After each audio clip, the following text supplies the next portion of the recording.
আসুন আসুন ইঞ্জিনিয়ার সাহেব, আসুন আসুন আসুন।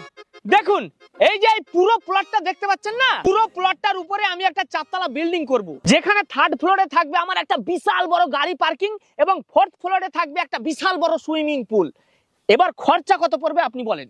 এই পুরো প্লটটা আপনার নামে আছে? না না, এখন আমার নামে নাই, তবে কিনে নেব। টোটাল কত খরচা পড়বে সেটা বলুন, বহুত দিনকার স্বপ্ন আমার।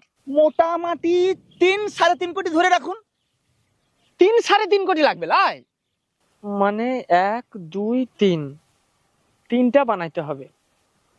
শুনুন ইঞ্জিনিয়ার সাহেব, ওই টাকাটা আমার রাত 11টা 11:30 নাগাদ চলে আসবে। টাকাটা অনলাইনে আসবে না ক্যাশ আসবে? না না, ক্যাশ আসবে না, ওই ডাইরেক্ট অ্যাকাউন্টে আসবে। ও, কেউ পাঠাবে নাকি? না না, কেউ পাঠাবে না। আজকে ড্রিম ইলেভেনের 3টে টিম বানাবো, ফার্স্ট হলে ওই ড্রিম ইলেভেন বালাই আমার অ্যাকাউন্টে ভরে দিবে। বোকাচোদা, ফালতু ফালতু আমার টাইমটা নষ্ট করা।